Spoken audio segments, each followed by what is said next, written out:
ఒక యుద్ధం, వందల కోట్ల డాలర్ల ఖర్చు, నెలల తరబడి సాగిన ఉద్రిక్తత, ఆర్థిక మందగమనంలోకి మార్కెట్లు, చివరికి ఒక్క ఒప్పందం.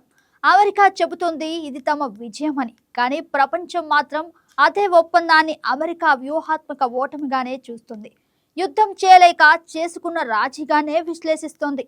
ఒకవైపు ట్రంప్ విజయోత్సవ ఆర్భాటాలు, మరోవైపు ఇరాన్ విజయ ప్రకటనలు, మధ్యలో ప్రపంచాన్ని షాక్కి గురి చేస్తున్న ఒప్పందంపై లీకులు, నిపుణుల వ్యాఖ్యలు, వైరల్ అవుతున్న టీవీ ఇంటర్వ్యూలు.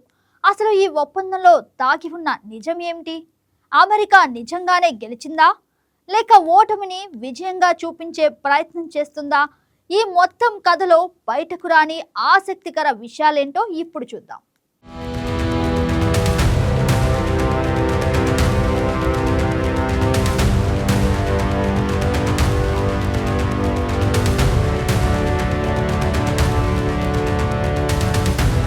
ఇరాన్ ఇస్లామిక్ రిపబ్లిక్ తో ఒప్పందం పూర్తయిందంటూ అమెరికా అధ్యక్షుడు డొనాల్డ్ ట్రంప్ ఘనంగా ప్రకటించారు. దీనిని అమెరికా సాధించిన చరిత్రాత్మక విజయంగా అభివర్ణించారు. కానీ వైట్ హౌస్ వెలుపల ప్రపంచ దేశాల స్పందన, రాజకీయ వర్గాల మూడ్ మాత్రం ఇందుకు భిన్నంగా ఉంది. అక్కడ ఎలాంటి సంబరాలు లేవు సరే కదా, కనీసం ఆశాజనకమైన వాతావరణం కూడా కనిపించడం లేదు.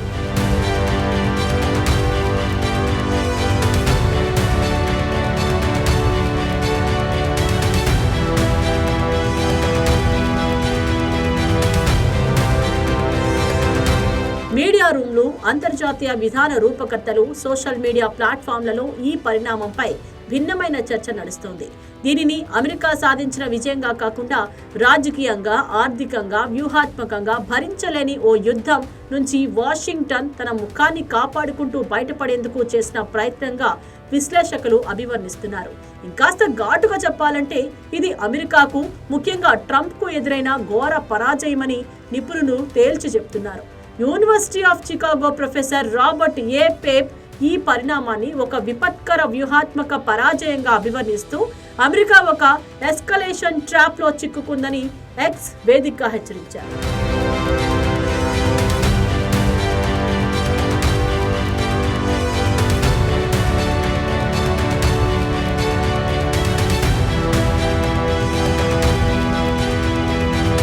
అమెరికా అధికార యంత్రాంగం ఈ ఒప్పందాన్ని విజయంగా రంగులద్దాలని చూస్తున్నా వాస్తవ పరిస్థితులు దానికి అస్సలు సహకరించడం లేదు.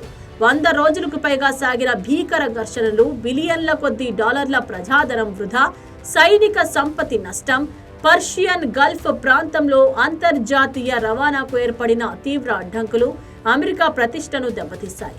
వీటన్నిటికీ తోడు అమెరికాలో త్వరలో జరగబోయే మధ్యంతర ఎన్నికల నేపథ్యంలో ప్రజల్లో పెరుగుతున్న అసంతృప్తి వాషింగ్టన్ను ఉక్కిరిబిక్కిరి చేసింది. ఇలాంటి క్లిష్ట పరిస్థితిలో అమెరికా ఇప్పుడు ఇరాన్పై ఆంక్షలు సడలింపునకు, స్తంభింపజేసిన ఆస్తుల విడుదలకు, అలాగే ఇరాన్ పునర్నిర్మాణం కోసం భారీ ప్యాకేజీని ప్రకటించడానికి సిద్ధపడటం గమనార్హం. దీనిని ఇరాన్ ఇప్పటికే తన భారీ విజయంగా ప్రపంచానికి చాటుకుంటోంది.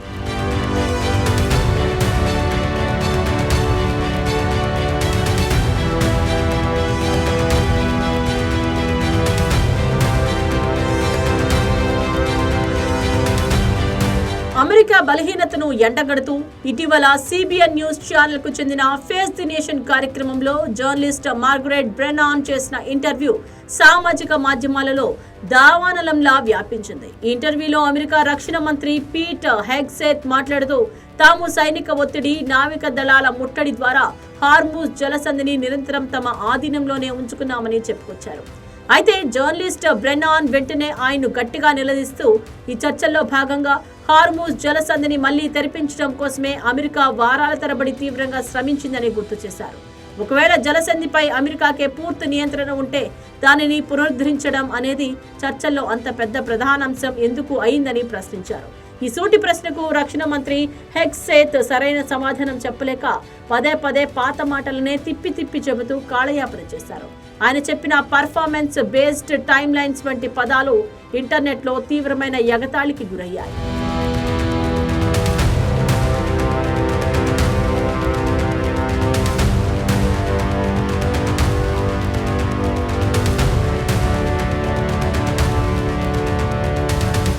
అమెరికా ప్రభుత్వం రాష్ట్రం మాటలకు చేతలకు అస్సలు పొంతన లేదనే విషయాన్ని ఈ ఇంటర్వ్యూ బహిర్గతం చేసింది.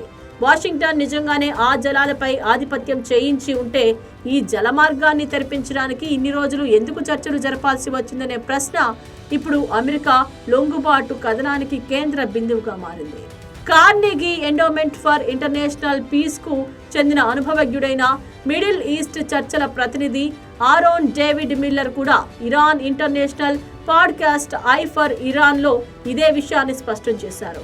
ఈ యుద్ధం పొడవునా ఇరాన్ తన ప్రాక్సీ నెట్వర్క్ల ద్వారా ప్రపంచ ఇంధన సరఫరాను అడ్డుకోగల సామర్థ్యంతో అమెరికాపై గట్టి పట్టు సాధించిందని ఆయన విశ్లేషించారు.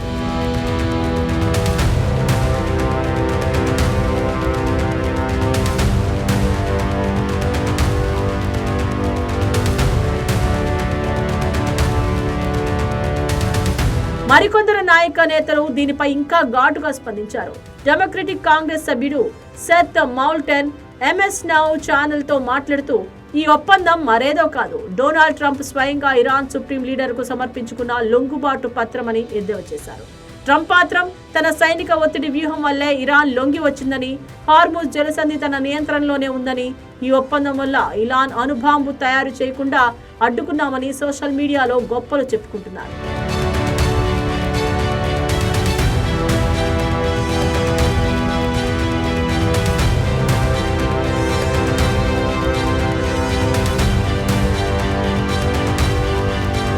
కానీ ఈ ఒప్పందం లోపలి వివరాలు చూస్తే అసలు కథ వేరేలా ఉంది.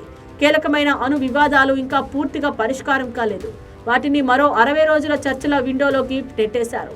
ఇరాన్ చమురు ఎగుమతులపై ఆంక్షలు ఎత్తివేతతో పాటు యుద్ధంలో దెబ్బతిన్న ఇరాన్ మౌలిక సదుపాయాల పునర్నిర్మాణం కోసం దాదాపు $300 బిలియన్ భారీ పెట్టుబడి ప్యాకేజ్ పై కూడా ఈ ఒప్పందంలో చర్చలు జరిగాయి. దీనిని ఇరాన్ ప్రభుత్వ అధికారిక మీడియా సంస్థ మెహర్ న్యూస్ అమెరికా చెల్లించబోయే యుద్ధ నష్టపరిహారంగా అభివర్ణించింది.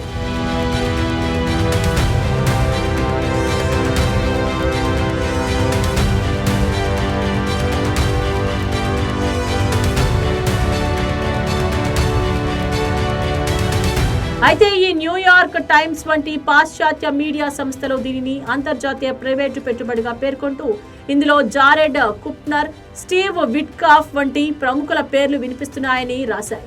ట్రంప్ మాత్రం ముందస్తుగా ఎలాంటి నగదు చేతులు మారడం లేదని నొక్కి చెబుతున్నా ప్రభుత్వ ప్రకటనలకు, లీక్ అవుతున్న ఒప్పంద నిబంధనలకు మధ్య ఉన్న తేడా ప్రజల్లో అనుమానాలను మరింత పెంచుతుంది. ఈ వివాదం అంతా ఫిబ్రవరి 28న ఇరాన్ అణు సామ్రాజ్యాలను దెబ్బతీయడానికి, ఆ ప్రాంతంలో దాని ప్రభావాన్ని తగ్గించడానికి అమెరికా, ఇజ్రాయెల్ సంయుక్తంగా జరిపిన వైమానిక దాడులతో ప్రారంభమైంది. అయితే ట్రంప్ ఊహించినట్లుగా ఇది సులభంగా ముగిసిపోలేదు. నావిక దళాల ముట్టడి, ప్రపంచ ఇంధన మార్కెట్లో సంక్షోభం, రవాణా నౌకలపై దాడులతో యుద్ధం సుదీర్ఘంగా సాగింది.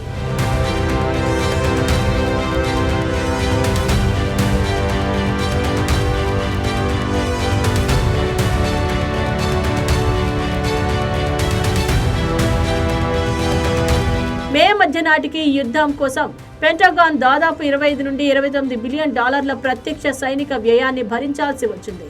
దీనికి తోడు తటస్థంగా ఉన్న వాణిజ్య నౌకలపై జరిగిన క్షిపణి దాడుల్లో 3 భారతీయ సిబ్బంది మరణించడం అంతర్జాతీయంగా అమెరికా వ్యూహంపై తీవ్ర విమర్శలకు దారితీసింది. స్వదేశంలో కూడా ట్రంప్ పై రాజకీయ ఒత్తిడి తీవ్రమైంది. అమెరికాలో మధ్యంతర ఎన్నికలు సమీపిస్తుండడం, అంతర్జాతీయంగానే కాకుండా అమెరికా దేశీయ మార్కెట్లో కూడా ఇంధన ధరలు ఆకాశాన్ని తాకడం ట్రంప్ ప్రభుత్వానికి రాజకీయంగా పెద్ద మైనస్ గా మారింది.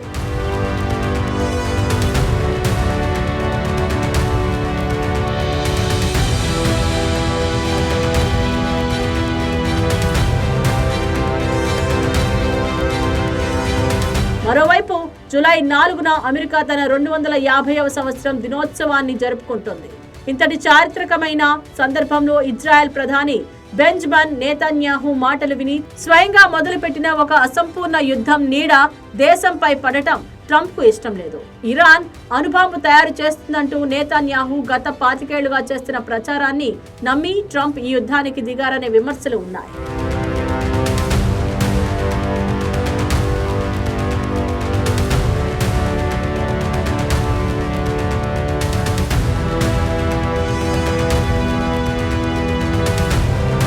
డెమోక్రాట్లు ట్రంప్ వ్యతిరేకులు ఈ యుద్ధాన్ని అమెరికా ప్రతిష్టను దిగజార్చిన ఒక అనవసరపు వ్యవహారంగా చిత్రీకరిస్తున్నారు. మరోవైపు ఈ ఒప్పందం భవిష్యత్తులో నిలబడుతుందా అనే దానిపై కూడా సందేహాలు ఉన్నాయి. లెబనాన్లోని హెజ్బోలాతో ఉన్న ఉద్రిక్తతలు ఈ తాత్కాలిక శాంతిని ఎప్పుడైనా చెడగొట్టవచ్చునని నిపుణులు ఆరోన్ డేవిడ్ మిల్లర్ హెచ్చరిస్తున్నారు.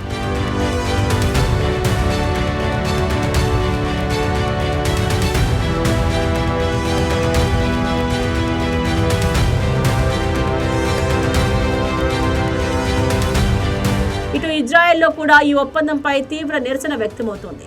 ఇజ్రాయెల్ జర్నలిస్ట్ గిడియాన్ లేవి దీనిని ఇజ్రాయెల్ పరాజయంగా, నెతన్యాహు వ్యక్తిగత ఓటమిగా వర్ణించారు. అలాగే మాజీ అమెరికా ప్రత్యేక ప్రతినిధి ఇలియట్ అబ్రామ్స్ మాట్లాడుతూ ఇరాన్లో ప్రస్తుత పాలన అంతమైతేనే ఈ సమస్యకు శాశ్వత పరిష్కారం దొరుకుతుందని అభిప్రాయపడ్డారు. ట్రంప్ మద్దతుదారులు మాత్రం ఒక పెద్ద ప్రాంతీయ యుద్ధాన్ని నివారించడమే తాము సాధించిన వ్యూహాత్మక విజయమని సమర్థించుకుంటున్నారు. కానీ అంతర్జాతీయ రాజకీయాల్లో కనిపించే దృశ్యాలే ముఖ్యం. ప్రస్తుతం ప్రపంచం దృష్టిలో అమెరికా ఒక సూపర్ పవర్ హోదాను కోల్పోయి ఇరాన్ నిబంధనలకు తలవంచి ఒప్పందం చేసుకుంటున్నట్లుగా కనిపిస్తోంది. అమెరికా రక్షణ మంత్రి టీవీ ఇంటర్వ్యూలో సమాధానం చెప్పలేక తడబడిన ఈ వీడియో క్లిప్పే ఓటమిని విజయంగా రంగులు మార్చాలని చూసిన అమెరికా విఫల యుద్ధానికి సజీవ సాక్ష్యంగా మిగిలిపోయింది.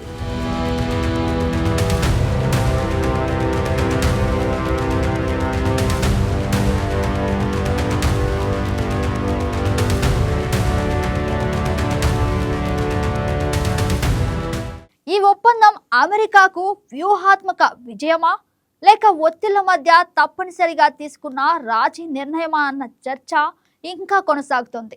ట్రంప్ దీనిని తన విదేశాంగ విజయంగా ప్రచారం చేస్తుండగా విమర్శకులు మాత్రం అమెరికా ప్రతిష్టకు ఎదురు దెబ్బగా, వ్యూహాత్మక ఓటమిగా అభివర్ణిస్తున్నారు. చివరికి చరిత్ర ఈ ఒప్పందాన్ని ఎలా నమోదు చేస్తుందో కాలమే నిర్ణయిస్తుంది. అప్పటి వరకు ఈ పరిణామాలు ప్రపంచ రాజకీయాల్లో హాట్ టాపిక్ గా కొనసాగటం మాత్రం ఖాయం.